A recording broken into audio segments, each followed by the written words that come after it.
Good afternoon. It is January 6th, 2024, anniversary of Insurrection Day. This is Infinite Plane Saturnday. Monsters in Miami, Boeing 737s grounded, which is some leave the world behind predictive programming connection. And I think we also have to talk about the fact that Ashley Babbitt's family is suing for like $30 million. They're basically getting a payday for their performance art piece, for running a successful psyop. And when I say they're running a psyop, I have to insist on the fact that Ashley Babbitt's not dead.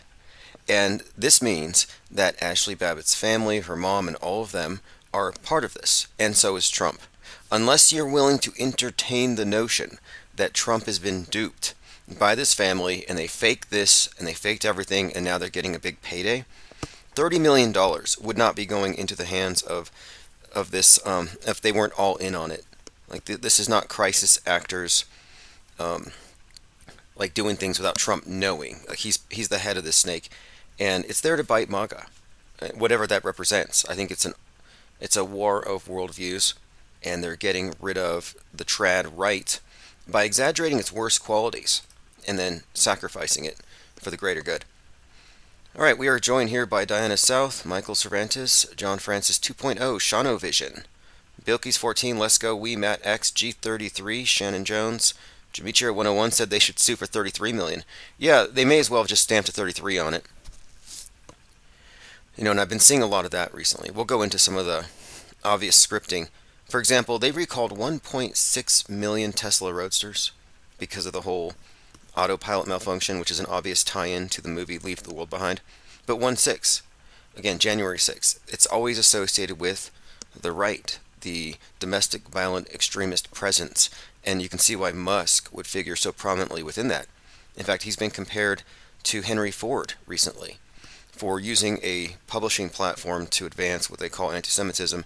And when you look into the symbolism of it, it makes sense that Ford would be grafted onto this character in addition to a myriad of other characters. Musk is a composite.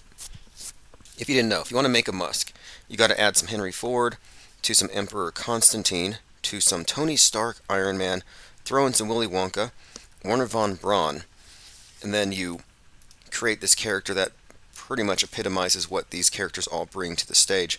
And Ford T model, and I think it was someone had messaged me about this. They said compare the T model and the Ford T to the symbolism of the Tesla, the T and the Tesla and the Roadster. And it's a consistent symbol, which is what? The oldest symbol of the cross, sort of like the X. Anyway, we break down the symbolism of these world stage characters, and nothing they do is organic. And this is the year where we're going to draw a line between those of us who see things as they are and those who are still living in the alternate reality game, which we call mainstream media, and its offshoot, the alt media, which is simply MSM Light. Okay, joined by Linda Curtis, Evolvement, Duos Impera, Rocco Calzone. Yeah, we're going to be live Infinite Plane Saturday. It's been kind of, well, it's the holidays. The holidays kind of disrupted things for a little while, but we're back on track. And also good news, I got confirmation via signature confirmation yesterday that the papers I served to Google/YouTube have been received by their agent, their registered agent, so you could pretty much state that as of right now, Google's been served.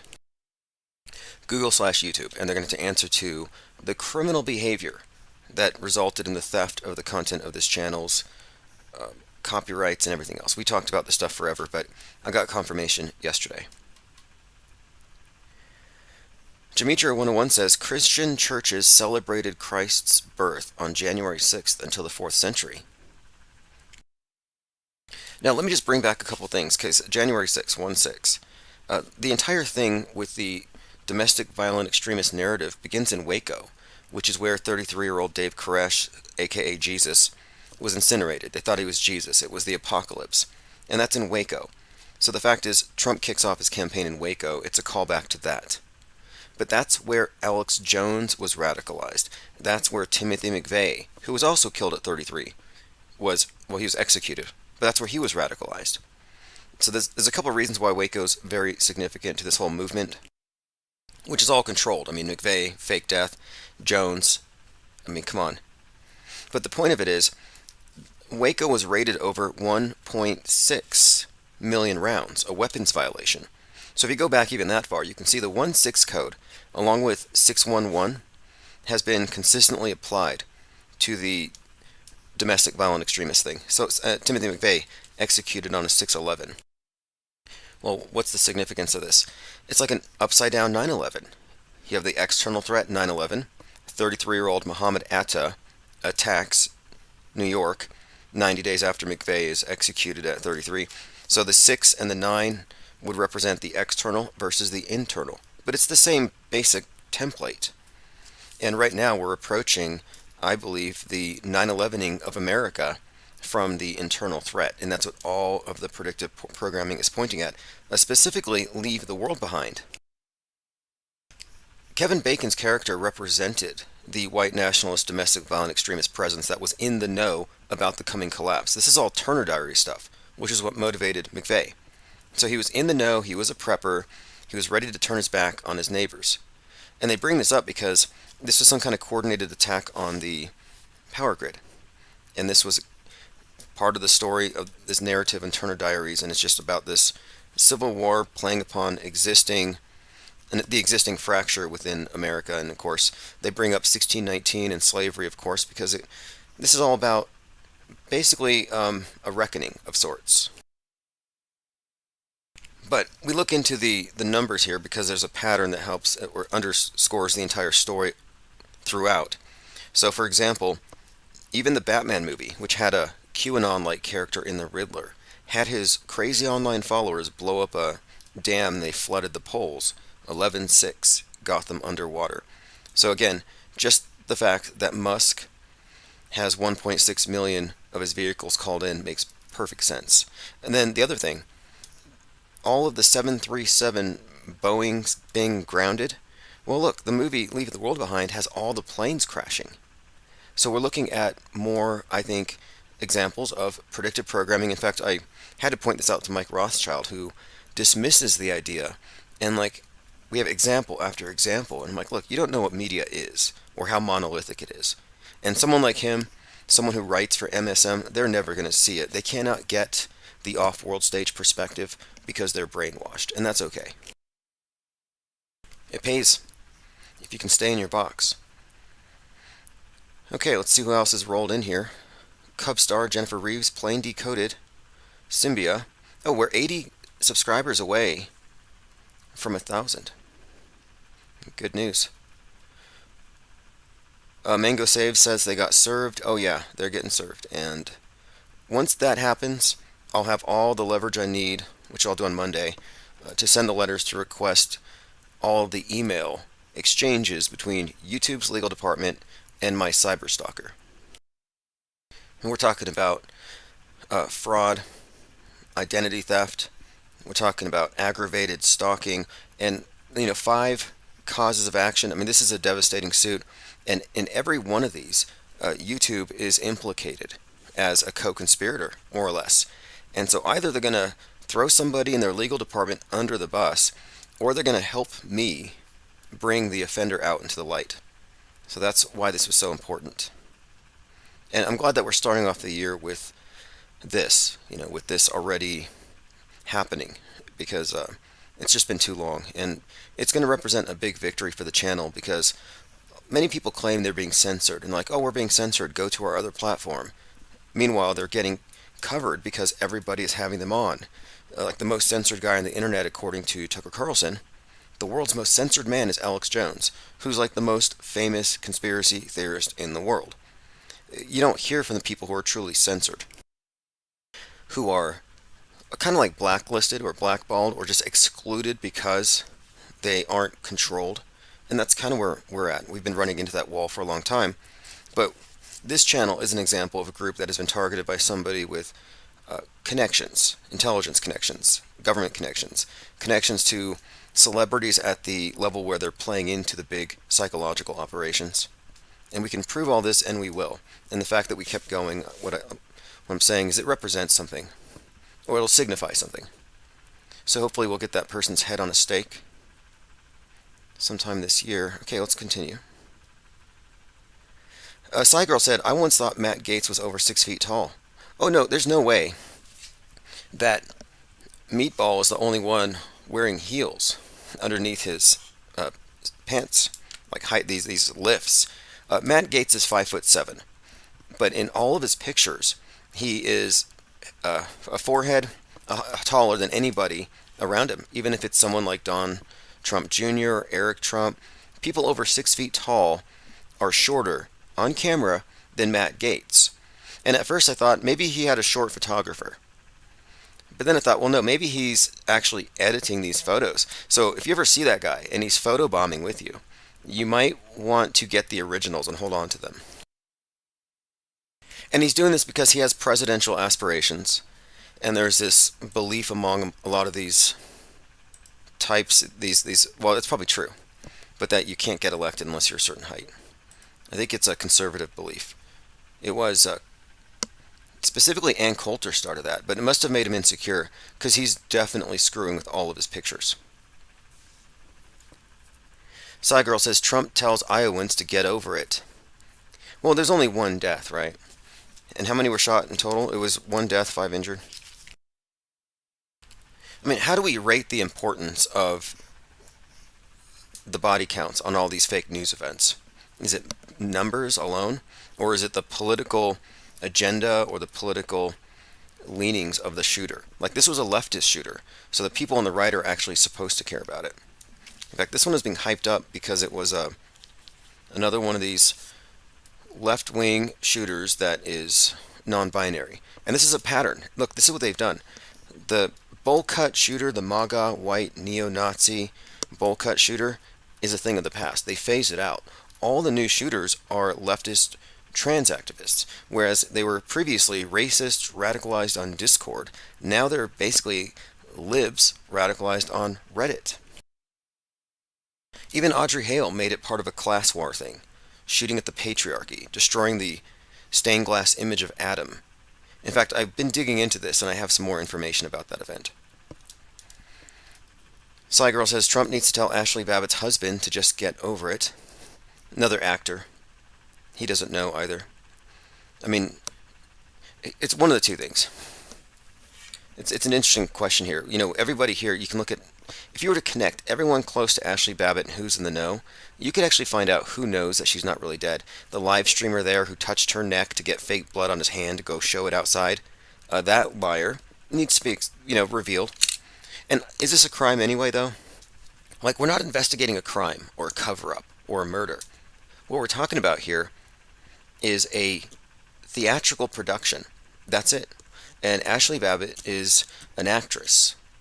It was a psychological operation. It was a PR stunt. But nobody died that day. And most truthers today are half-truthers. Because if you can't say that nobody died on 9/11, nobody died on January 6th, in the same breath, and understand why, then you're a half-truther.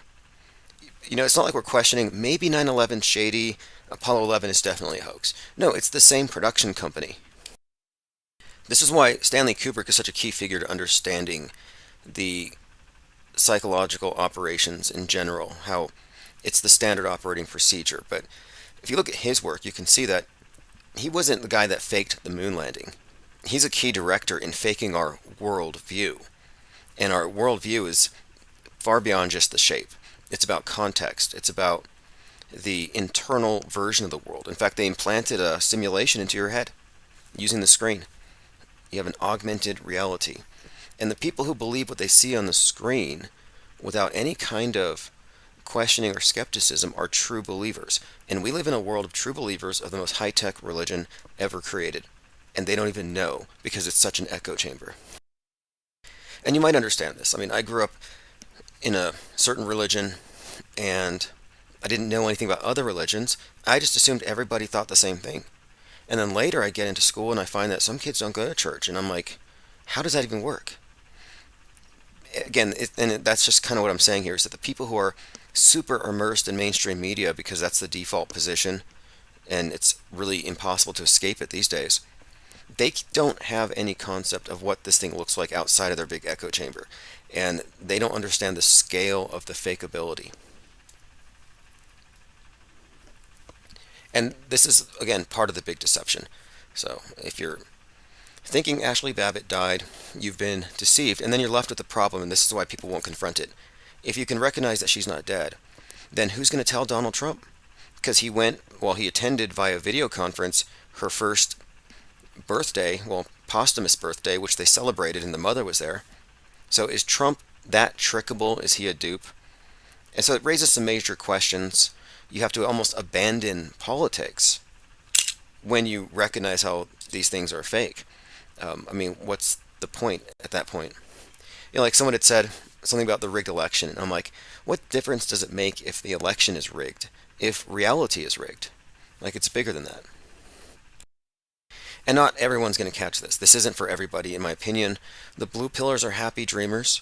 The woke will never figure this out because they are plugged in just as much as the red pillars are. But there is hope for the red pillars on the fringe of the political horseshoe to go over the guardrails. And all we need is, look, 10, 50,000, 100,000 people who figured out the off-world stage perspective, and we can create this splinter, this parallel media, and it'll be fun and interesting and educational and informative, and we'll be able to see the MSM and alt media infrastructure go into damage control, and it'll be fascinating to see how reality reorients itself around a whole lot of ungate-kept perceivers, because this has never really happened if you think about it.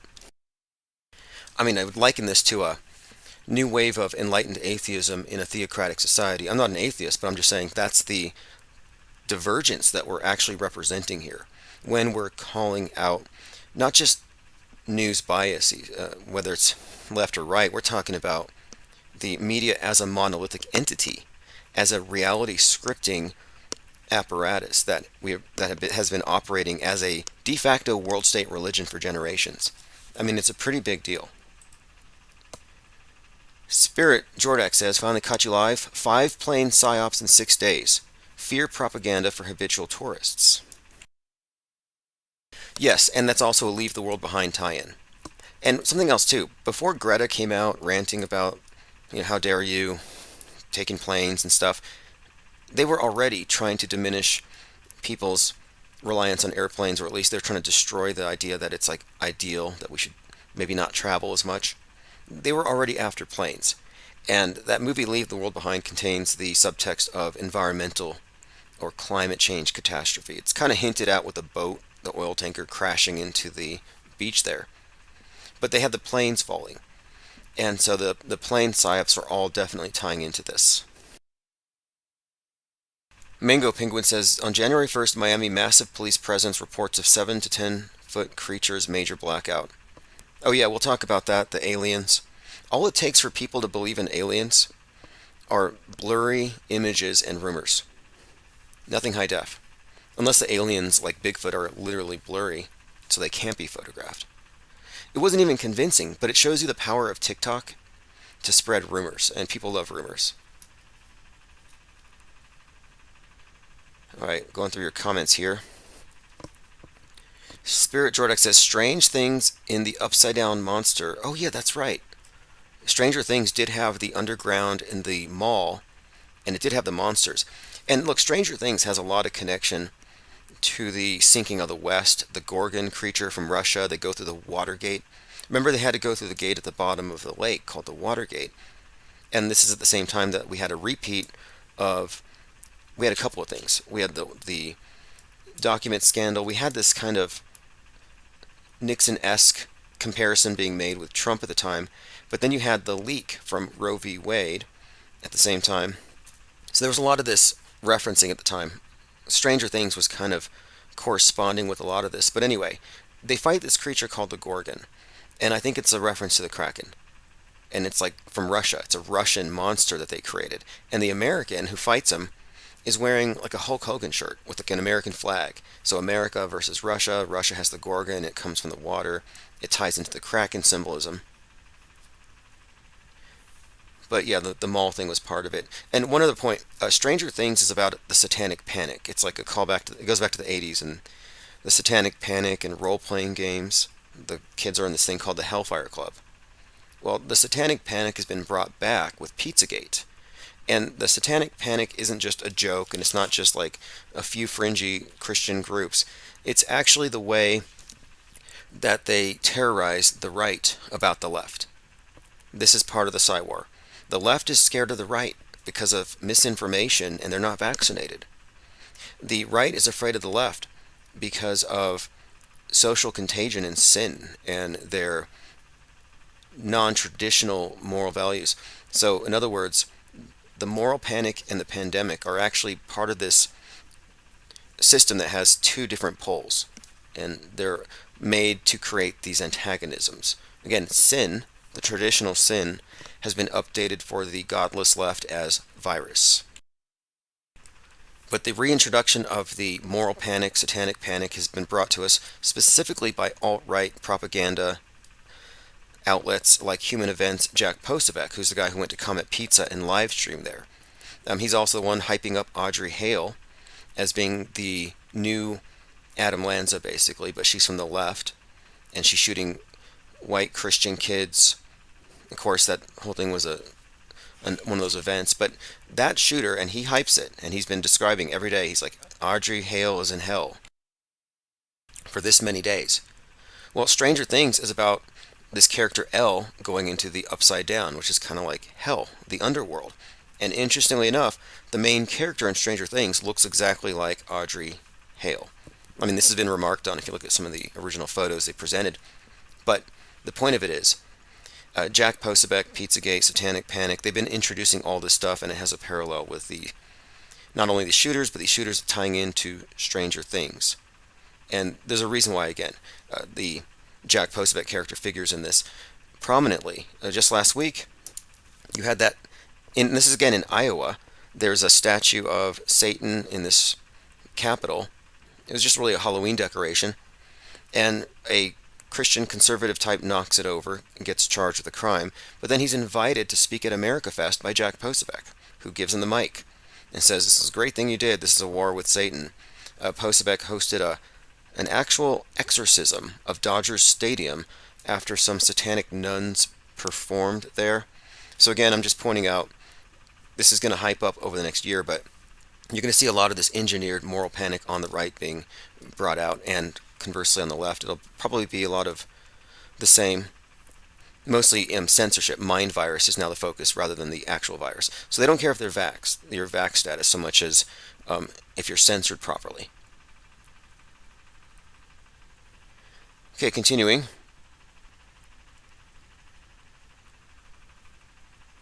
Let's see here. Cygirl says planes bad or trains good. No, actually the trains are bad because they're unregulated, and they're like the arteries of our system here. And when they had that derailment in Ohio, they made the point that this was Trump's fault because he deregulated it, and it's greed. So greed has clogged up our arteries, and that derailment was like really a theater, is a theatrical production, but it got a lot of people looking at things in a new way. It got a lot of people looking at, oh, look at the environmental destruction. We have 1,000 of these derailments a day. I mean, they were really hyping it up. Every other day it was a derailment. Where have those gone? We haven't had a significant one. But that one had a very dramatic mushroom cloud, and even the media had to remark on the eerie coincidence of this happening there just after the movie White Noise came out, which had a train derailment in the same area, and many of the the extras in the movie about the train wreck actually had to evacuate East Palestine, Ohio, where it really happened after the fact. Or they became crisis actors after they were extras. I mean, that's what I would say. I don't believe it was a real derailment. But also I want to point out, East Palestine, Ohio, derailment, toxic airborne event, massive mushroom cloud. Then 10/7, we have the conflict there. Again, the name Palestine stands out. So I'm thinking maybe there's going to be some kind of a mushroom cloud in Gaza forecasted in this. But whatever it is, the reason I made the connection is Ohio is the heart of it all. That's the state slogan. The heart of it all, as in like the heart of a nation, which would also correspond to Israel if you think about it. So I think there's some foreshadowing there with the train wreck. And they've been using subways to symbolize the in like a class warfare sense, the poor and the possibility of an uprising. And this is why everybody on the right is saying get out of the cities, and they're always demonizing subways. It's all symbolic. You'll see this in the Joker movie and even in the Batman movie, where Joker starts off in a subway, he shoots the rich guys, and that makes him like a class hero. You see this and again, Joker's portrayed as a victim of society, doesn't have access to mental health. His mom can't take care of him, and of course, he's been contrasted with the privileged Batman. And he's in the movie, he's actually like passed out on a newspaper, and it says "Kill the rich." I mean, that's the whole point.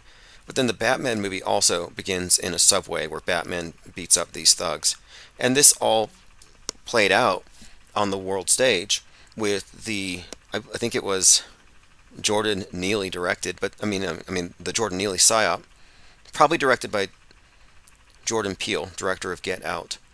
But that was a subway drama where you have this erratic homeless guy being strangled, like asphyxiated, like another George Floyd like event, on the subway, and the right wing saw him as a hero. Recent before that had happened, MTG had compared New York to Gotham. They've been talking about this. They've been using this like kind of like Batman uh, references here because they're trying to make it look like it's unregulated and the criminals are taking over and we need vigilantes. So Daniel Penny was looked at as a hero, even though he recklessly killed the guy, and he had the highest earning GoFundMe campaign ever. Well, it wasn't GoFundMe. It was the ones that I think Give, Send, Go. Because if you're on the right, you get Give, Send, Go. If you're on the left, you get GoFundMe. Scammers on both sides. But anyway, my point is, subways and trains, these things are all symbolic. The planes falling is a tie-in to Leave the World Behind and Donnie Darko. Okay, let's see. Ted Stryker's joined us. Says good to catch a live chat. Yeah, we're going to be here more and more in the coming days and weeks. Okay, yeah, notice all these plane crash stories are piling up, and it's all following up with the Tesla story. The Tesla is having to be recalled. 1.6 million recalled. And this is all a tie into Leave the World Behind, which is a movie that is suggesting that there's going to be some kind of a nuke and we're going to have to go into bunkers or go into your home bunker. Like, in other words, ubiquitous home lockdown, just like after a pandemic, but it'll be a little less centralized than you might think. Like, you're not going to be carted away or put into a FEMA camp because it's easier for them to manage you if you do your own home FEMA camp. Kind of keep your own prison warden. It's kind of what they've done. Okay, let's see what else we have here. Diana South says the mental health industry is fake too. Deep down, mankind is evil. Nobody ever taught a 2-year-old to lie and throw a tantrum. Like it's innate. Fascinating. I've thought about this quite a lot, actually. I've been thinking about evil, the idea of evil itself, and the nature of this place, and how, like, let's say the demiurge is real, or you have like a devil or some antagonist or some kind of let's just posit the Gnostic idea of a demiurge, that it's some kind of a trickster entity that created a false world to imprison souls, and we're in it. What kind of personality would it have? What would its objective be? And thinking about this, I'm like, well, I think it would manifest as a highly sociopathic narcissist that would try to stifle out any indication of individuality and create codependent slaves who don't think for themselves, and maybe even create probably even its own personality types as well. So it would actually kind of replicate itself. So it would want a world full of the same types of control freaks that it would need to manage any of these free roaming souls. So I kind of thought, well, if you look at the ways that these types of personalities manifest, you could find, yeah, a lot of these things do kind of seem somewhat evil, but I don't know if it would be evil or so much as these are just ways to bypass our inherent weaknesses as human beings. Like, for example, playing with your emotions. Like, is that evil or is it just clever? But it is interesting to think about. As far as the mental health industry, I think it's one of these areas too where I look at some of these books and it's like, well, it seems like to me there is no real room for the existence of a soul or even synchronicity or any kind of meaning. So it's kind of like an operating system for a meaningless world that adheres to the dominant scientific paradigm. So I don't have a whole lot of use for it. Okay, let's see what we have here. Girl says, duping delight betrays the consciousness of evil deception. Yeah, that's the part of it that is interesting. That the duper's delight, the idea that doing bad things gives them some kind of a rush and makes them happy. There is that, and I don't quite understand that.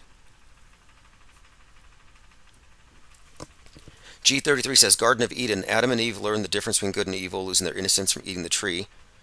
Yeah, that's an interesting one too. I look at that as sort of like similar. It's analogous to the situation now, where the mass media wants you ignorant. Let's just replace the Elohim, which is probably a plural, with MSM, mass media, and the controllers, the elders in our village. They want you in a state where you can't tell the difference between real and fake. Why? As long as you can't tell the difference between real and fake, you need them. And you're more or less innocent, or brainwashed, depending on how you want to look at it. But if you figure out, because you take the red pills from the tree, you go to the tree of red pills, you take a few, and you're like, holy crap, this stuff is fake, that stuff is real. The Elohim are lying to me to keep me ignorant. You're going to have a hard time hiding that fact, and eventually they're going to kick you out so you don't wake everybody else up. So I kind of look at the village as a Garden of Eden, and the Garden of Eden isn't necessarily a good thing. It depends on how you look at it. And I'm saying the blue pillars love it. Let them have their Garden of Eden. Let them have their bliss. I'm not trying to wake people up. I'm not Satan. I'm not the snake. However, I'm not going to be duped. And a lot of us aren't, so we're leaving. Alright, let's continue here. Girl says, there's much duper's delight in the interviews of the Iowa PSYOP. Yeah, notice the timing of the Iowa PSYOP and all the Trump appearances there. Like, they timed these psychological operations so that the politicians have to bounce off them. But we'll look into this one here. The guy's name was Dylan Butler, Iowa PSYOP, 17-year-old.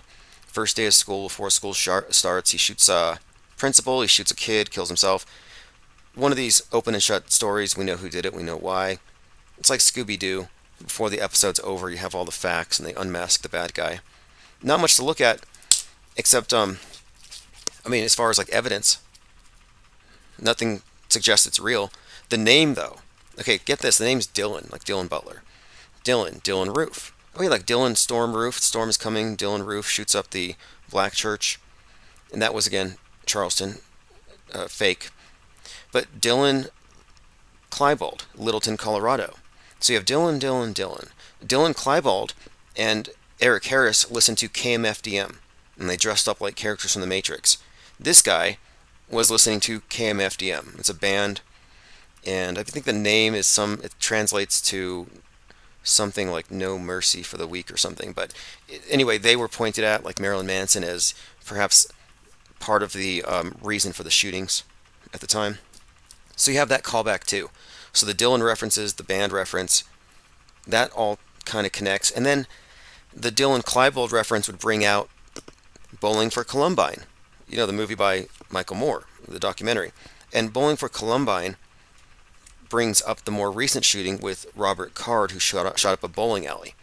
And he shot a girl who was grazed, and she's on the news laughing about it.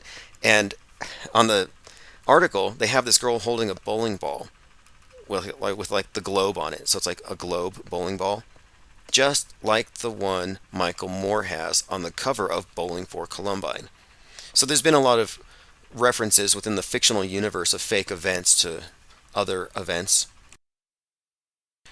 They're experts at weaving these webs. Alright, continuing here. I'm going through our gilded server as well. So Waco, according to Kevin Mooring, is in the path of totality for the total solar eclipse of 2024. Observers there will see 4 minutes and 11 seconds of totality. So this is fascinating for a few reasons.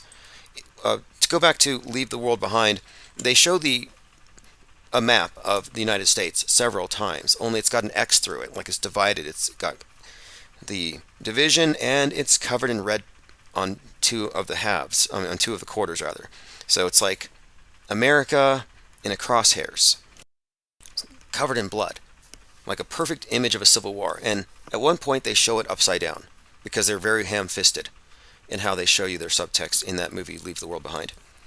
Now, the fact that this totality, this path of totality goes over Waco is hugely significant right now, because the movie Leave the World Behind has references to the movie or the show Friends and how it all ends. Because the whole movie, look, Leave the World Behind is an anagram for Behold the End War Live, which is what the main character, one of the main characters wanted. Rose wanted to see how it all ends as she goes into the bunker. But the connections here tie into Matt Perry, who died on 10/28/2023 during a lunar eclipse. He plays the character Chandler Bing, birthday 4/8. So there's a connection there with the eclipse, because that's the date of the 2024 total solar eclipse. So there's that connection, among others. But this one stands out for that reason. And then the X in Leave the World Behind going over the country. Matt Perry drowning, the flood references in the movie. There's the suggestion here of a possible depression, his depression. It could be a flood financially, some kind of a reference to a destruction of our financial system. It doesn't have to be water. But now, the fact that it's going over Waco stands out because Trump kicks off his campaign in Waco. He calls it the final battle. And Waco is where, again, we have the genesis of the domestic violent extremist movement with Dave Koresh, with Timothy McVeigh, and Alex Jones. Again, Alex Jones 1/6. And you know, Alex Jones was on Piers Morgan, and he said 1776 will commence again when you try to take the guns. When you try to take the guns is a turning point, or a Turner Diaries reference. That's the turning point. So there's that reference. And he was on Piers Morgan after he found out the DHS had purchased 1.6 billion hollow point rounds, which Jones contended were to be used for Patriots, or on Patriots. Just more 1/6. Okay, continuing. We'll be following this eclipse story as it goes along, but that's just another thing that came up in our server. We want to get into this shooting because Alex Stein was there. And I got a little criticism from some people for calling out that Alex Stein's job there is to reinforce the hoax, that he's not doing anything truthy just because he's hanging out where a shooting just happened, calling the cops cowards, which is what he did at Uvalde. At no point is anybody at the scene questioning whether it's real or fake. They're just acting as though it's true, and it's a travesty. It's a martyr thing. So we'll get into that. Speaking of Dylan Roof, does anybody know how many counts of federal hate crimes he was hit with? Dylan Storm Roof, again, this is from 2016. Like, the storm is coming. I mean, this is before, this article's from 2016. Dylan Storm Roof, the storm is coming. He got radicalized on a website called Stormfront, or The Storm. Dylan Storm Roof, 9th grade dropout who learned to hate black people on the internet. He learned to hate them on the internet. See how far back this started? And he also has the signature bowl cut, which is kind of like a mushroom cloud shape too. Yeah, he was convicted of 33 counts. He was 22 at the time, self-described white supremacist. Anyway, that's out there in the news. And then this, here it is. This is something I sent to Stein after Uvalde, where he was crying at the pile of teddy bears. And I informed him that fake dead kids' lives don't matter. And he blocked me. He blocked me for telling him this. Let's see, Diana South, yeah, you called it 33 counts. These things are all just loaded with hoax codes. And that one, if you recall, they took Dylan Roof to a Burger King after. So he shoots 9 people to death. And then he goes and he has a Whopper. And on the news, you see him coming out of the cop car with one pant leg rolled up, kind of a Masonic hazing thing. And like, yeah, Dylan Roof got served a Whopper. No, it's like, we got served a Whopper. It's a lie, in other words. Big Whopper of a psyop. And I believe they had like $29 million go in there. I think that whole thing was such a production. I think Obama showed up at the funeral at the church like 3 days later. It's like, how did you have time to clean up all the blood? Or follow the paths of all the bullets and make sure there's just one shooter and even investigate it? He sang Amazing Grace.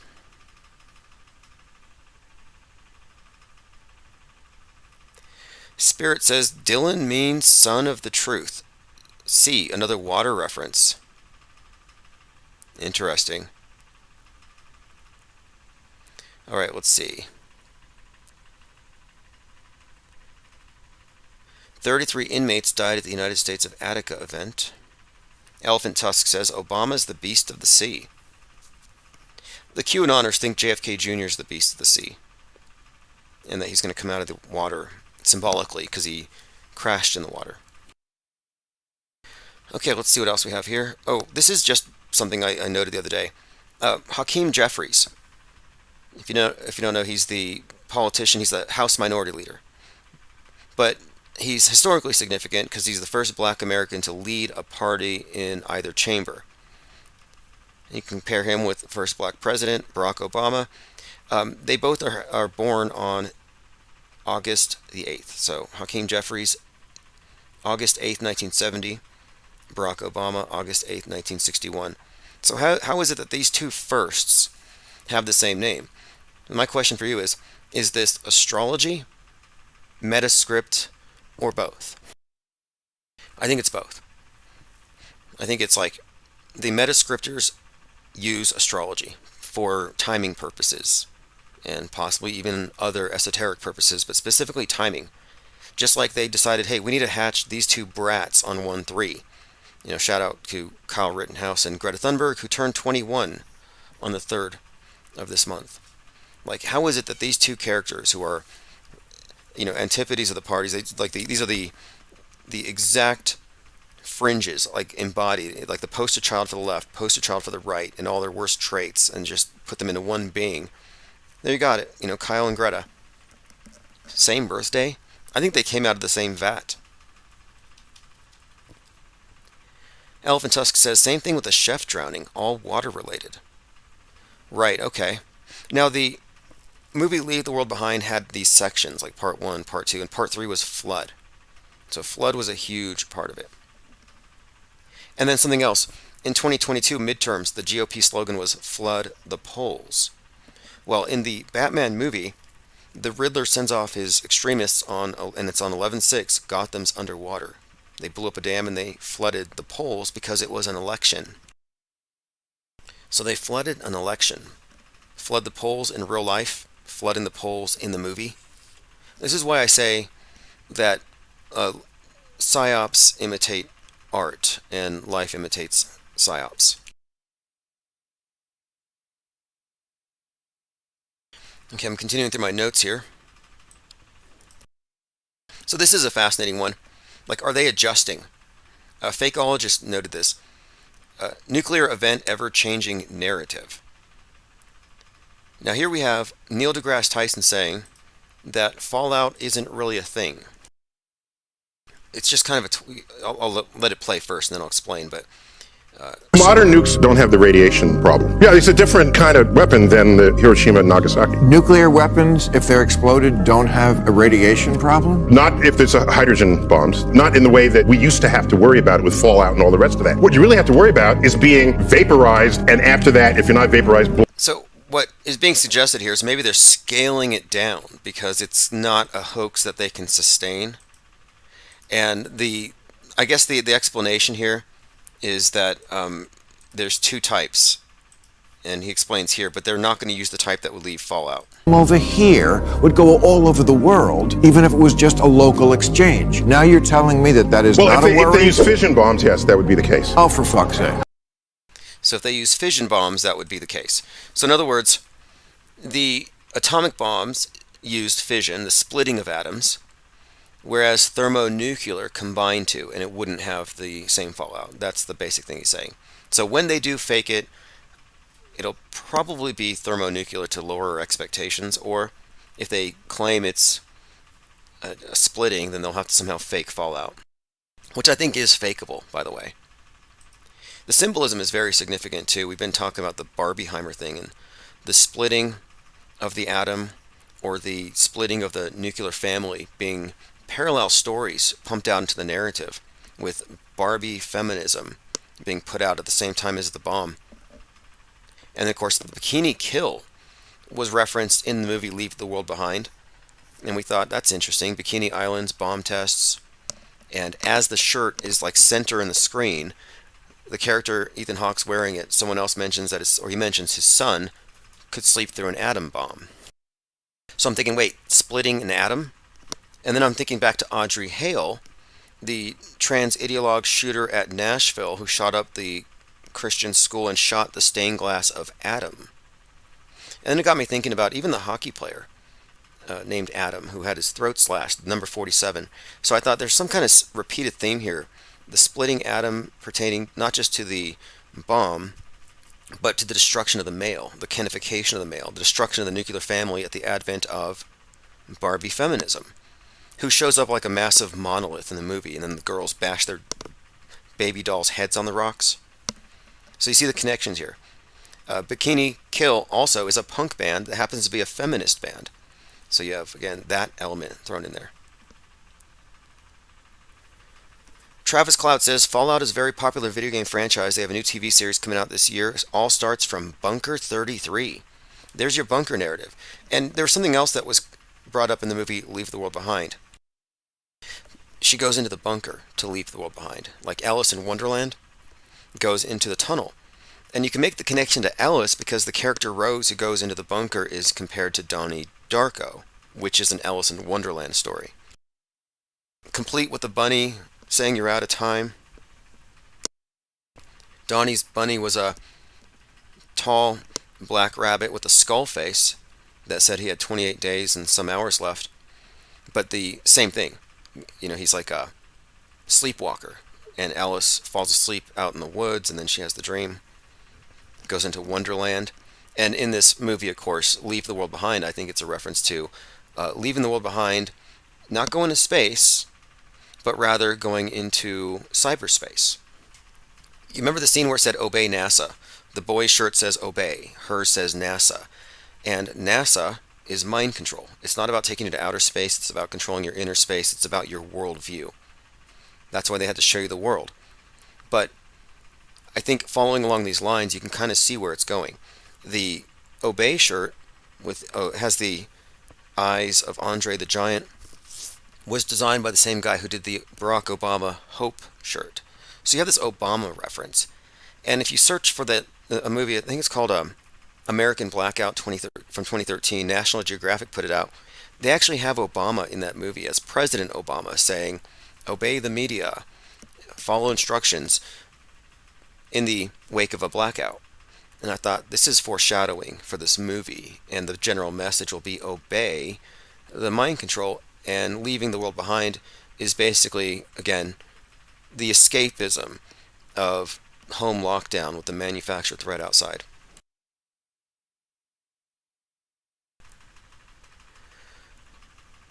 And one more thing, this Alice in Wonderland connection to all this stuff is very fascinating. The Donnie Darko, all of it. The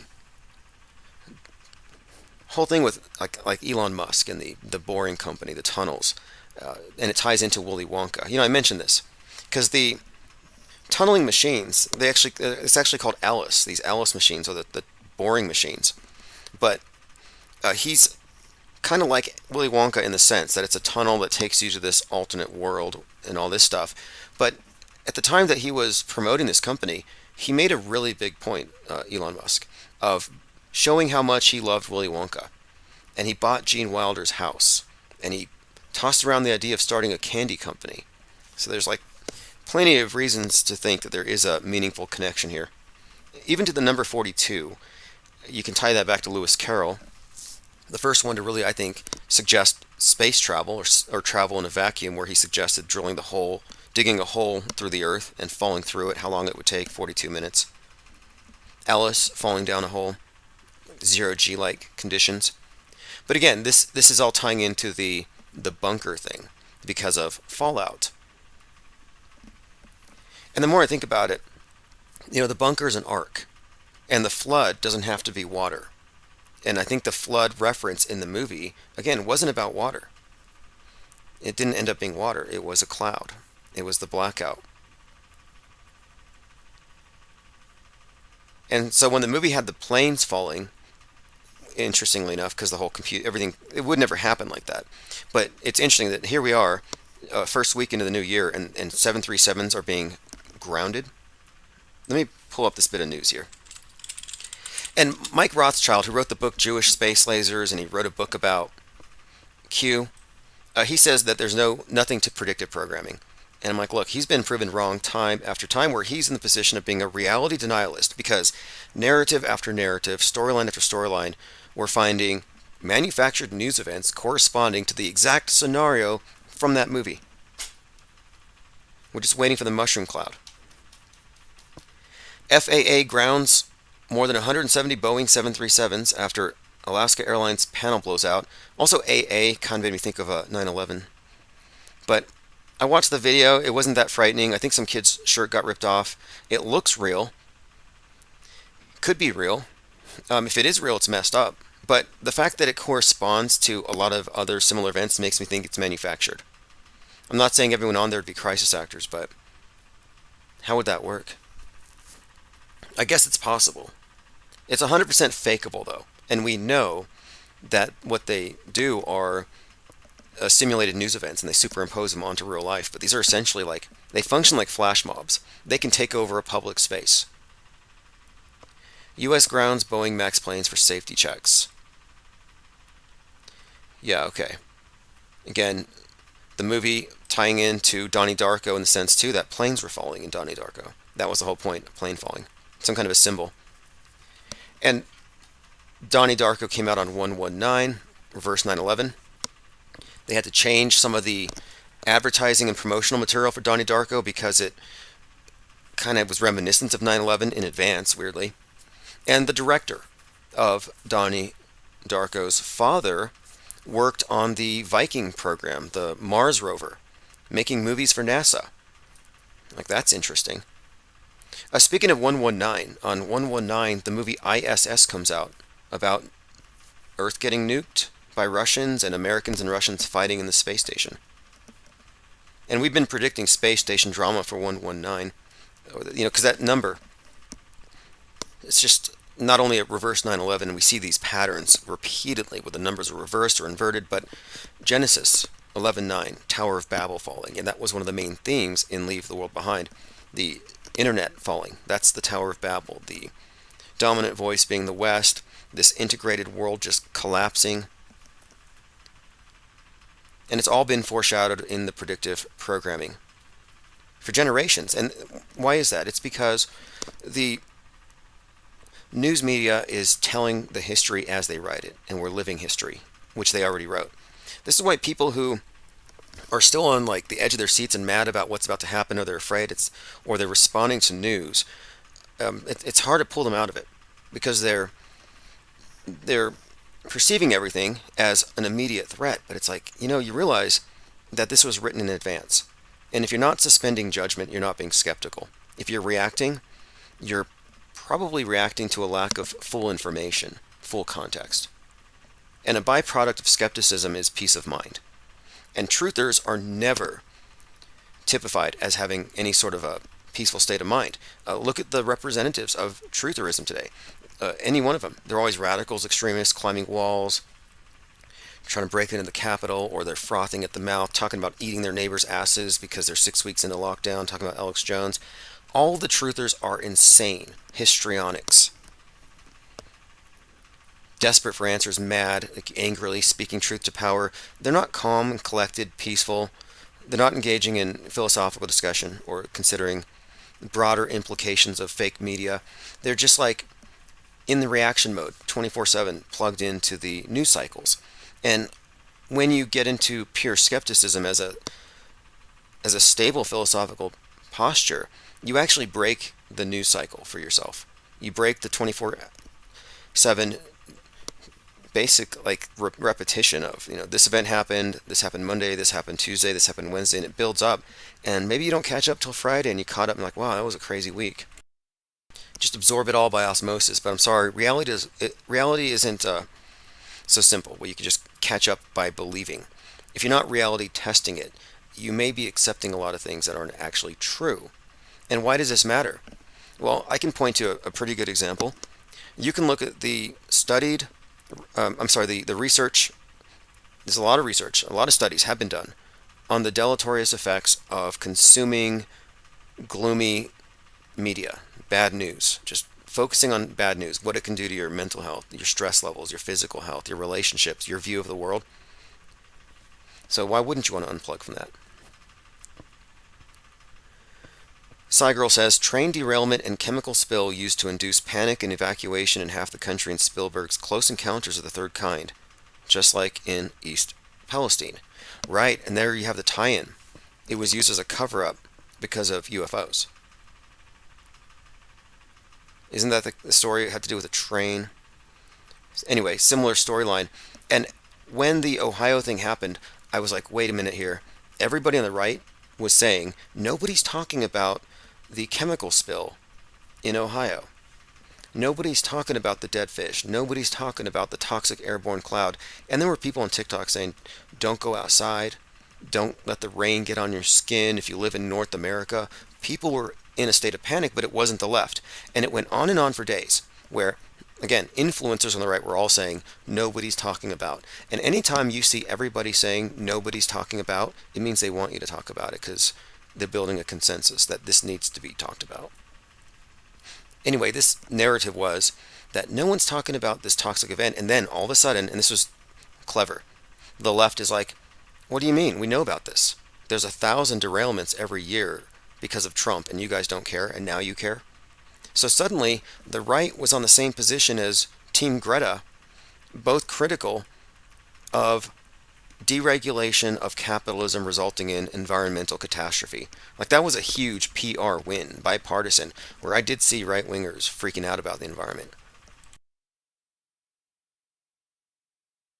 Sometimes they get hooked in. Sometimes people get caught up in a narrative. Like the guy with the banjo in the woods, singing about the rich men in Richmond, turning down millions of dollars. And he turns out to be some Bidenite. Alright, going through your comments. Ted Stryker says, why no video of the Miami aliens? Everyone has a camera these days. All I saw was distant footage with nothing. Fair question. Show me a video of the ISS, I'll believe it.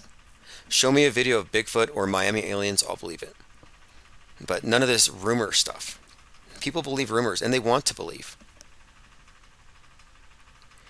Alright, we'll continue here. Spirit Jordak says, Alaska Airlines is 2, plane model MAX 9. Oh, like a 911. Fascinating. Alright, let's go on. Tesla to recall staggering 1.6 million cars in China to fix software glitch that could cause crashes, like in the movie Leave the World Behind. I added that last part for Mike Rothschild, who doesn't believe in predictive programming. And also note here, in the movie, this is a shot of the Tesla with a 116 fuel economy. 116, Batman 116, underwater, Timothy McVeigh 611. Then you have the armor of God that the right-wingers talk about, which is from Matthew 6:11. In the Sound of Freedom, 6:11 is a big number. It's like Timothy 6:11 is on a pendant that Tim Ballard gets, which might be a reference to Timothy McVeigh's execution date, death by electrocution. And then Oppenheimer, a film about a nuke. He calls it the Destroyer, which is constantly referencing the nuke in other contexts. The word destroyer, like Terminator 2, the nuke there. Terminator, Destroyer, Exterminator, Apollyon, Abaddon. We have all these repeated themes, but the movie itself, 11 miles long, 600 pounds, the 11.6. So here you have it, again, just pointing out this 1/6, January 6 or 1/16. We've been noticing these patterns for some time. We can predict the predictive programming. Okay, we have a lot more to go into, then we'll open phones. Jay Diggs found this, random fact. The director of Barbie was the mom in White Noise. Again, White Noise predicted Palestine, Ohio.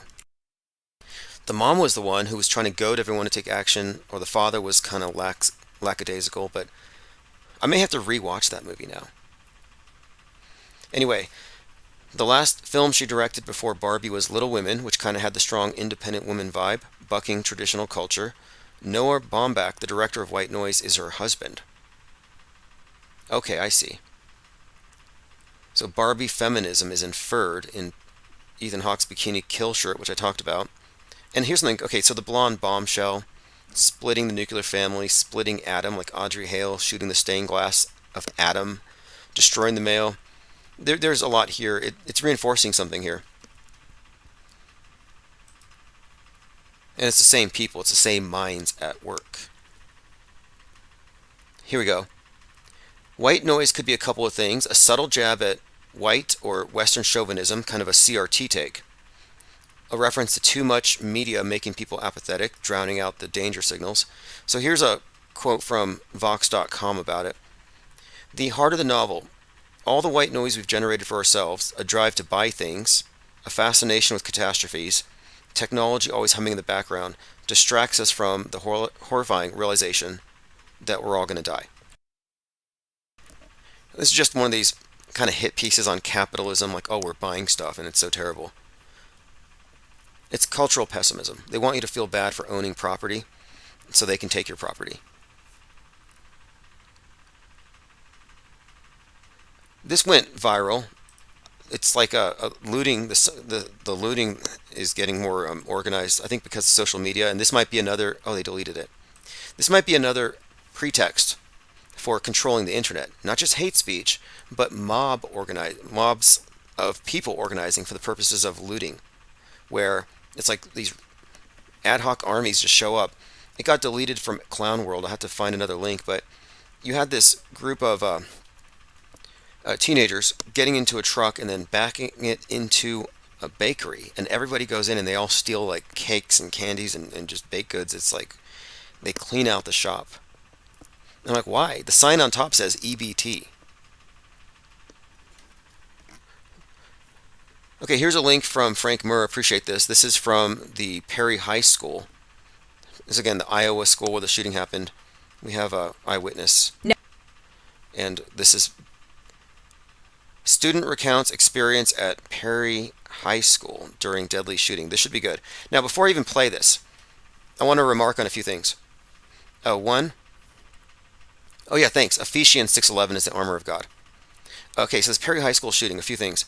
One, when you have a school shooting, the fact that somebody goes on TV and talks about it right away means that they're oblivious to the danger it puts them in and the scrutiny they may get and how it's going to follow them the rest of their lives as a victim of a crime, and the person hasn't been convicted yet. So then you also have the other element here that the parents would have to be complicit in it.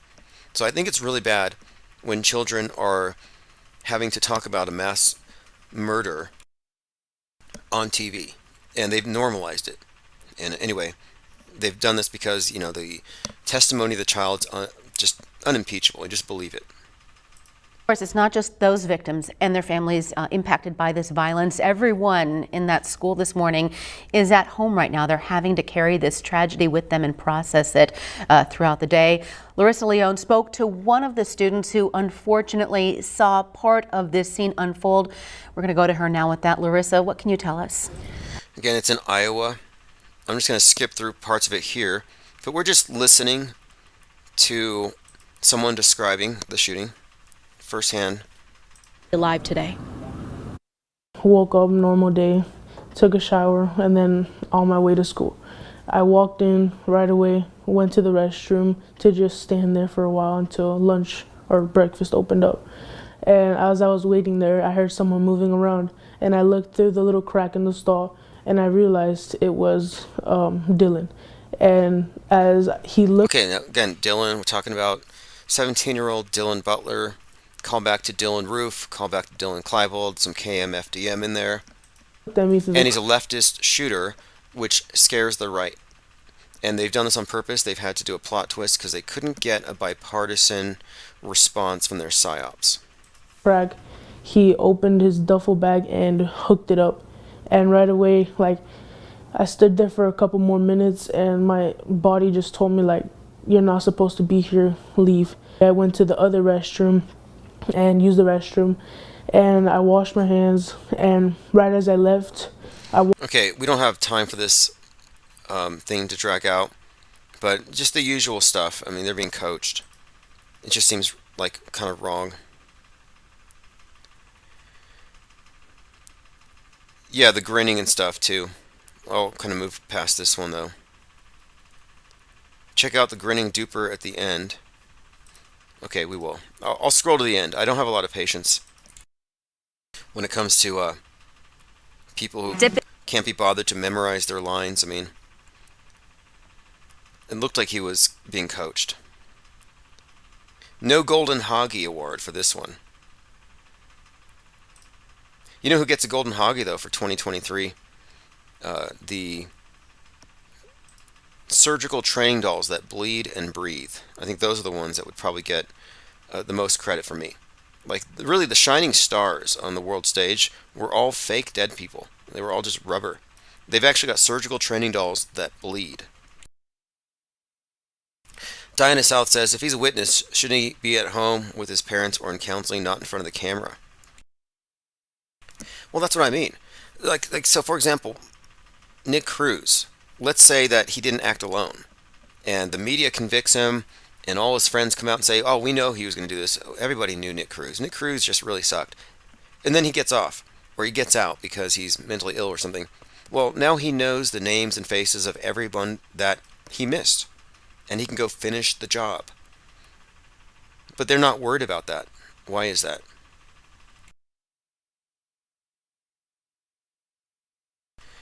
God made Trump. This is something we'll get into here in a second. You may have heard this before.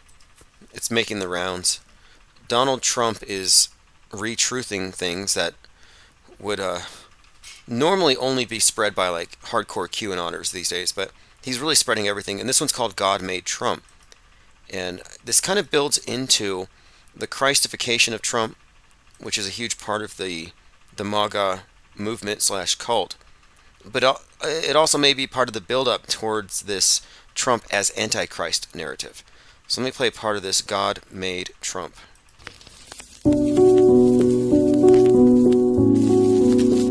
And on June 14th, 1946, God looked down on his plan. Now, June 14th, 1946 was also a blood moon, and it might tie into the Babylon working from just a few months prior. If you do believe that Trump is the Antichrist. Just pointing it out. He's born on Flag Day, 6/14, 1946. Paradise and said, I need a caretaker. So God gave us Trump. God said, I need somebody willing to get up before dawn, fix this country, work all day, fight the Marxists, eat supper, then go to the Oval Office and stay past midnight at a meeting of the heads of state. So God made Trump. I need somebody with arms, strong enough to rustle the deep state, and yet gentle enough to deliver his own grandchild.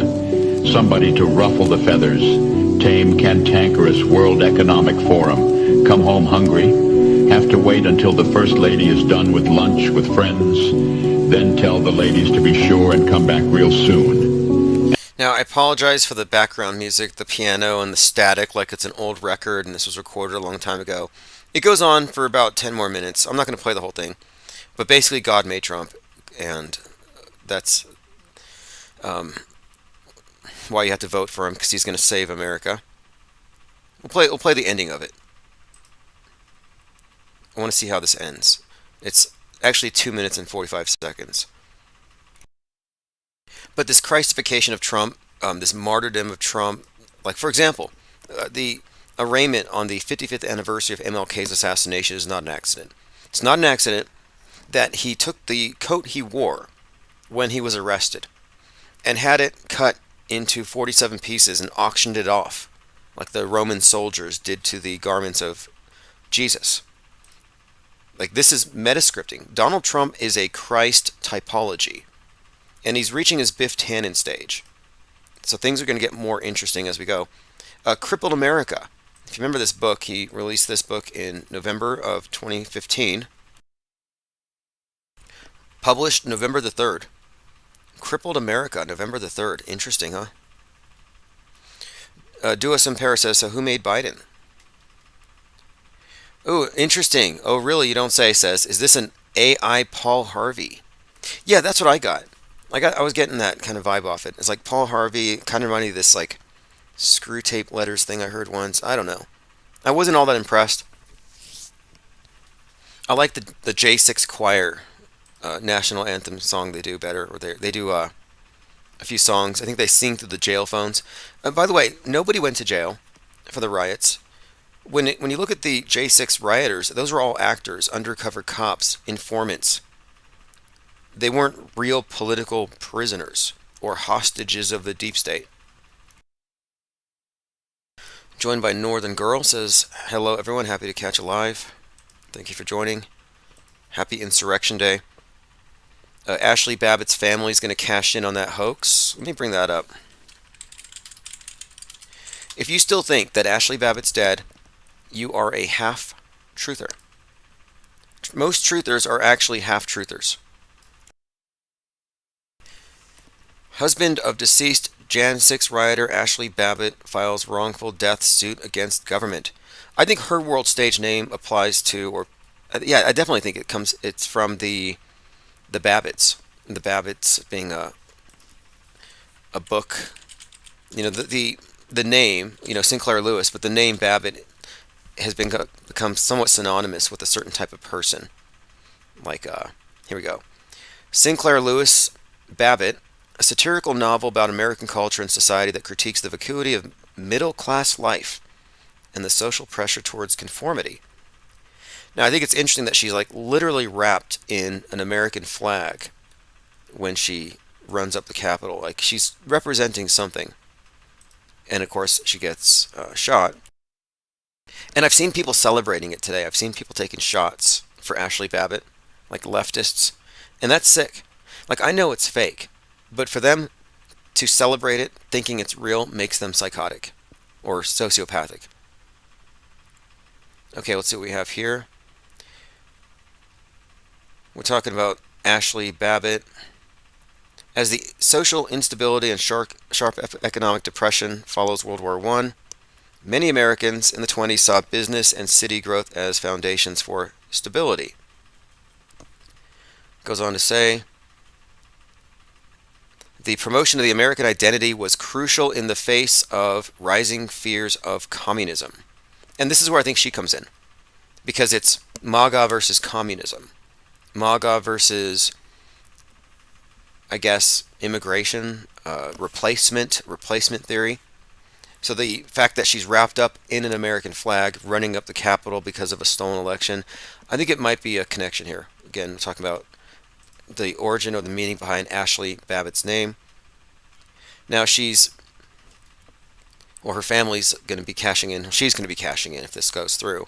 A family of Ashley Babbitt files $30 million wrongful death lawsuit. Very poorly executed squib. Woo's News said it was about 2 tablespoons of fake blood. They didn't get it to work. And, you know, speaking of squibs, I saw a very convincing breakdown of the JFK hoax suggesting that it was a squib, it was a dummy, and that Jackie had to actually pull on some kind of a string to activate it. And you can see her making this movement before his head pops. And then the canister from the squib rolls across the back of the Ford Lincoln, and that's why she's crawling over the back. She's crawling over the back to get the squib container. I'm not sure if that's true, but I'm going to look at it really closely again. Alright, let's move on here. Let's see what's going on in the comments. We have a good number have just migrated in here. The raft is growing. Cygirl says Officer Sicknick's wife sued for wrongful death, but the case was dismissed. Yeah, that story went through some permutations. Like hit with a fire extinguisher. You had some other ones that were supposedly suicide, but again, those were all actors. The violence was not believable. It was like that movie Braveheart. You're just looking at theatrical fighting. Dinah South says, Woo's News broke that down perfectly. Well, look, anybody, and this is like going to be hard for truthers. That's why I say they're half-truthers.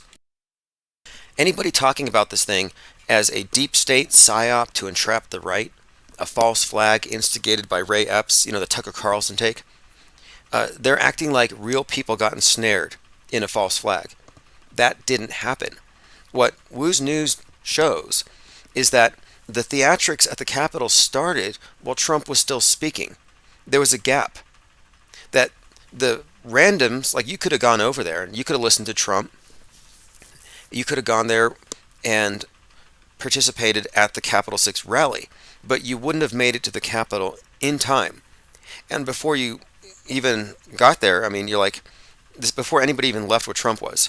Like the media's already there to record drama because they knew it was going to be there. But even if you did watch Trump speak, you would have had to have walked like 45 minutes to reach the Capitol.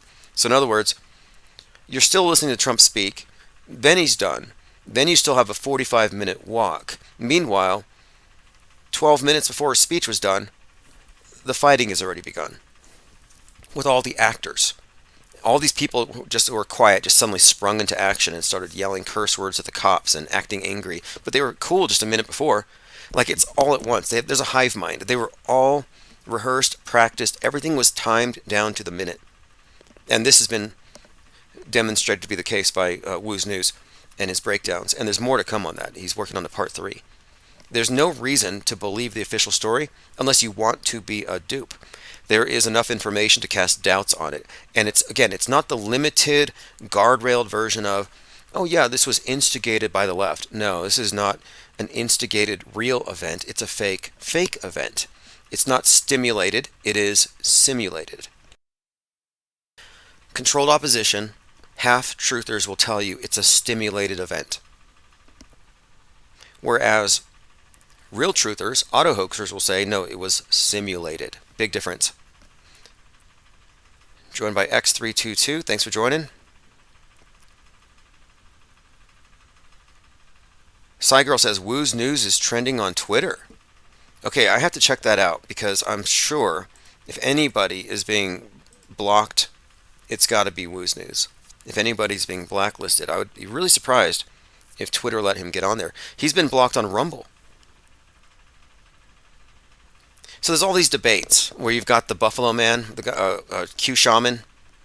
It's a Twitter space. You're not like, so you can listen in if you want, but it's like this is terrible. Was it really an insurrection? Anyway, you have this guy who smells like roadkill, who is definitely in on the psyop. There is no possibility that Q Shaman, who was 33 at the time, didn't know that they were playing a role, that this was a movie, this was a simulation. There's no way he thought it was real. He knew that they were framing the right. They're all in on it. Mike Rothschild tweeted a little while ago, January 6th wasn't a hoax, it wasn't a false flag, it wasn't terrorism, it was an organized, violent attempt to nullify a free election. Cut the crap. We all saw it happen live. Oh yeah, we saw it on TV, so it happened. Okay. Makes perfect sense. This is the problem. And Mike Rothschild typifies this. He's what you would call MSM. I have 3 different classifications for how people exist in this world with relation to objective reality versus the internalized version the consensus agrees upon. Primarily, and Mike Rothschild would be part of this, people exist in the MSM framed worldview. Meaning your face is up against the screen. If it happens on TV, that's what happened. Conspiracy theorists say, no, this isn't complete. Because their intuition is right. That can't be complete. So what do? They look deeper and they find all kinds of operatives that work for the MSM to give them additional information to satisfy them. The Alex Joneses, for example. So they're like, no, this was a conspiracy. This is MSM plus. So yeah, it was people running into the building, but it was because of Ray Epps. So there you have it, MSM plus. They go deeper into the matrix. But the third category are those who step away from the screen and say, I reject the screen at face value until I can verify it. And what you're left with is no conspiracies about Ray Epps, no presumption that innocent people got caught up in something because of feds, but rather no reason to think that it was anything other than simulated from A to Z, a total hoax. And the evidence actually supports that. The evidence supports that January 6th was a hoax, not a false flag, not a real event. Celestial Wonder says Barbie was unwatchable. Took you 5 minutes to figure that out. I knew it was unwatchable before I even got in the theater. But, I do these things because I knew it would be important for research, and I walked away with a notebook full because that movie is a huge part of the world stage paradigm. They have this big shift, and it has to do with iconoclasm, the kenification of the American male, the kenification of men, the destruction of toxic masculinity, which is just masculinity. I mean, the whole point of the movie is the splitting of the nuclear family. And this is why Barbieheimer was trending all summer. The splitting of the nuclear family rather, corresponding to the splitting of the nucleus of the atom, the destruction of matter itself, a world stage reset, kind of like in a way they put these things out there because they were showing us, I think, the advent of the new age and reinforcing it and introducing something here. They're destroying the patriarchal God and introducing the Whore of Babylon. And that's what Barbie is. And if you dig into Barbie and the symbolism in the occult of the color pink, it has everything to do with the Whore of Babylon, Babylon and the Beast. And what's more, Margot Robbie previously was on a movie called Babylon. And if you dig into symbolism here, you can find how it's all connected to Thelema, Satanism, and the advent of the modern space age and the sexual revolution. All these things are literally connected. And it makes more sense when you understand that NASA is the exoteric presentation of what is actually Mystery Babylon, the esoteric fertility religion / cult. All right, let's see here. Exalt, I don't know if I believe that or not. I tend not to. But look, if you go into any jail or any asylum, you'll find aberrant behavior represented everywhere. If you have to identify crimes by specific skin hue, it almost seems like you have an agenda to make this chat room look like a bunch of racists. And I'm just saying that because that is actually the truth. That the FBI does contract with people to flood chat rooms and Discord servers and spew racist stuff to make it unappealing to freethinkers and also to make it easy to tarnish a brand. So, we're not going to have identity politics as a feature of media skepticism at any point in our future. So if you're still stuck in that frame of reference where you think this is just some big zoo, you're playing into the hands of the elite, where we all need to be categorized and put into our continent of skin hue. What is this? Like Eric Dubé's nonsense from 2017. He's like, Europe for Europeans. I'm like, where are you people? And there's a lot more with that as well. But the fact is, you're over here talking about something that has nothing to do with this conversation, and it just really stands out. And we've had multiple conversations with this particular user about not posting racist stuff in our Discord server. And again, all it takes is one screen cap. We were being spied on by the Daily Beast. They had plants in our Discord servers. And you think that they're not in there taking screen caps? And look, I'm willing to bet money on it, even though he won't admit it, that poster is probably being paid, because this has been a pattern of behavior going back a couple of years. Not an auto hoaxer, a believer in the space station, constantly posting ethnic slurs, racial slurs, hardcore nationalistic opinions, bragging about his guns, posting pictures of girls he rejected on his dating apps. I'm like, okay, look, we're not 4chan. There's a place for this kind of stereotype of, toxic masculinity and the Dylan Roof types, but that's not us. I think he's a Fed. I think he's probably a Fed or some kind of, and look, this is not exaggeration, and it's not an insult. I'm glad you're getting paid. You know how many idiots take garbage from Telegram and spread it because they think it's true? They're fighting their digital race war. It's like, federal informants are constantly at work trying to destroy any kind of coherent people's media. And we are it. And it begins with skepticism. And anybody bringing in these critical race theory or critical Jew theory narratives are actually part of the political horseshoe, which we're not. Anyway, I blocked his comments on here, and again, we've already dealt with that. It's hardly worth pointing out. Like, I think we've made the case for our level of media skepticism being above identity politics. Because what we're really talking about here is the elite war on the individual. And the individual transcends any of these boxes that they have you check. And the reason why they're going after the individual is because they don't want perceivers. They don't want original opinions. They don't want you to have discrimination between real and fake. Remember, they're trying to keep you in their garden of ignorance. They're trying to keep you incapable of discerning real from fake and organizing on that basis. So they're eliminating the perspective of individuals themselves. And so it's important not to gang up and think, you know what, I'm an individual, but I'm also this hue, so let me put my interests with them and then hate that group. It's like, no, then you're playing into their game. I mean, who didn't know this already? G33 says, what did I miss? Getting my hair cut. Make sure it's not a bowl cut. The ADL says that that's a hate symbol. Actually, Dylan Roof inspired something on 4chan called the I can't even pronounce it. It's like brotherhood, but it's spelled BOWL. It's totally fake. Okay, let's continue here, going through my notes. Sorry about that. Okay, this is the one. This is really good. I think this is something. Billy S. Squire says, watch this in its entirety. I am convinced that JFK's death was faked. This is the thing I was talking about, where it seems like what we saw with the JFK assassination was a squib. Now, if you don't know what a squib is, this is from before they used, digital blood, pure digital special effects.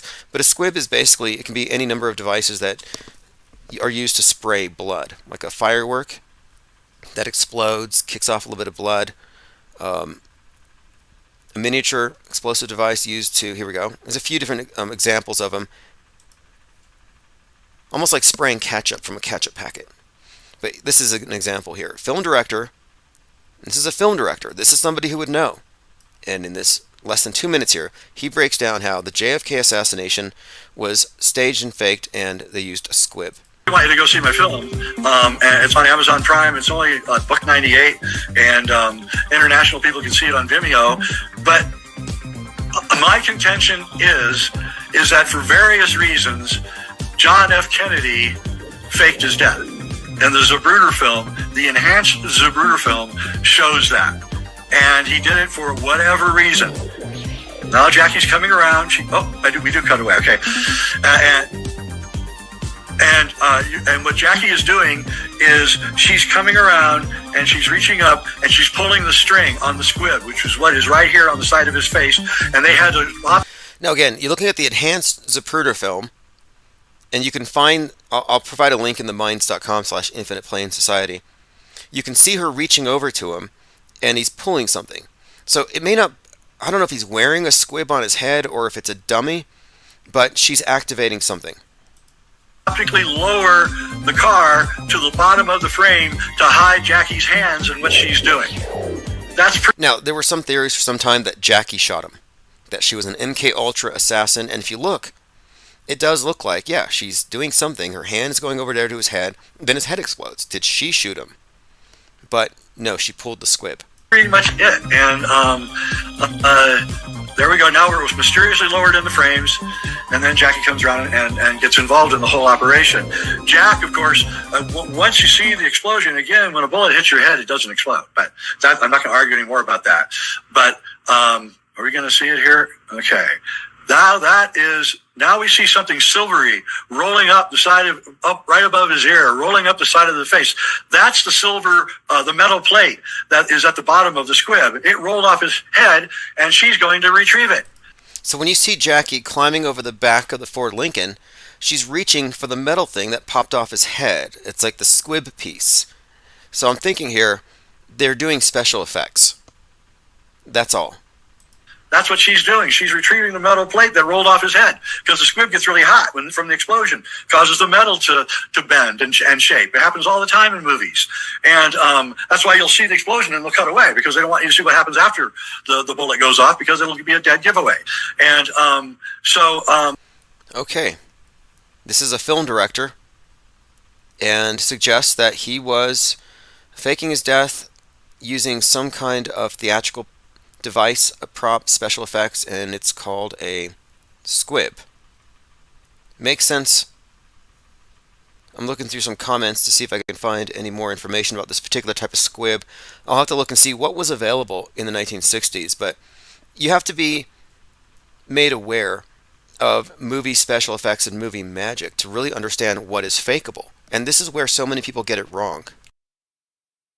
The people who take the screen literally, the MSM-minded, they don't understand how much of the reality is augmented with movie magic. The conspiracy theorists, the MSM+, they're even further removed from this possibility. You tell them nobody died on this event, and like, there's no way. Oh, really? Because you saw it on the screen? Because you're subtracting from their base assumptions. So what we're talking about are base assumptions. Like, I can assume that what I'm perceiving is real. I can't assume that with what is on the screen unless I take the screen to be a mirror. I'm sorry, not a mirror, but like a window. Like, yeah, it's a true vision of what's out there. If you accept that, you could easily be misled. And that's kind of the whole point here, is that MSM does nothing but provide a version. And they're not always overtly lying. It can be a lie by commission, but generally it's by omission. It's by their selectivity. So like here, for example, with the JFK head explosion thing, if there was a continuity, you might see afterwards, oh yeah, okay, this is all just fake, and here he is getting out of the car and wiping the fake blood off. It's all about the cropping. We live in a cropped reality. It's cropped and curated. We're examining things through the viewfinder of Big Brother's camera. Even though it's coming from multiple platforms, many different faces. Diana South says Alfred Hitchcock was a master of special effects. Portal says CIA had silicone masks in the 50s. I can only imagine what they have now. Right. By the way, shout out to Lilybell, who was banned for some reason, so I cannot read her comments, but I see people referencing her at time to time, like, oh yeah. We're not in communication, but it's good to see she's still here in chat. Alright, let's see what else we have going on. Going through my notes, catching up on things. This is interesting. One of my favorite trolls, Lauren Witzke, who is a flat earther. She says she is. Basically, I think they give her a stack of things to own or to claim that she adheres to so she can be characterized. I think these are just actors. And Lauren Witzke is just a huge troll. And she says all the things that cause her to go viral by right-wing watch. It's almost like this is what I think of controlled opposition, where right-wing watch wouldn't exist if they didn't have their star, Lauren Witzke, to constantly call her out for every crazy thing she says. Kind of like Nick Fuentes or Stu Peters. Like, I think they're all part of the same department. They're just like federal agitators. They just go out there, they're provocateurs, they work for the government, and their job is to maintain this dialogue between left and right, culture war, trad right versus progressive left. But listen to this. Here she's talking about, we need to go ahead and just bring about a theocratic monarchy under Donald Trump. Because we don't have a country it's anymore. Just time for a theocratic monarchy. King Trump for life. Let's go. Hey, I think if we had a monarchy, there'd be a lot less corruption because you can't be bought.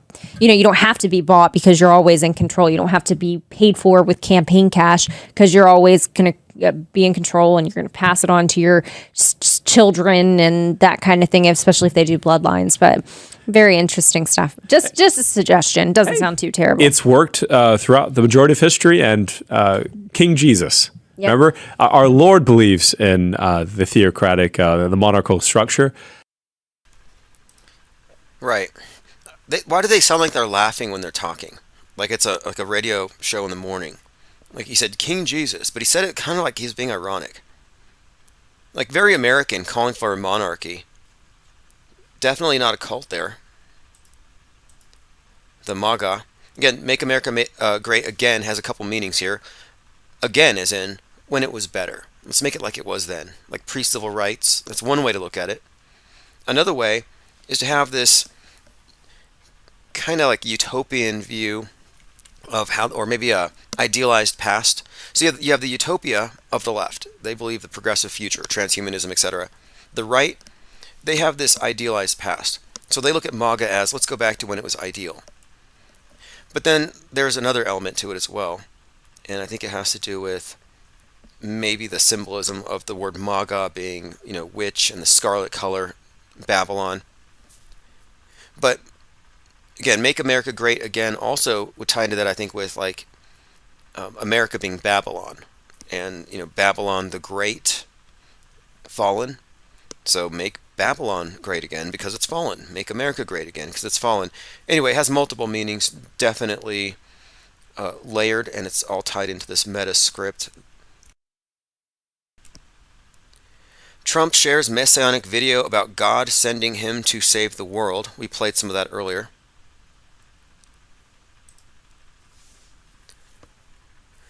Duas Impera says, wasn't America built on the fleeing of a monarchy? Yeah, we've gone full circle.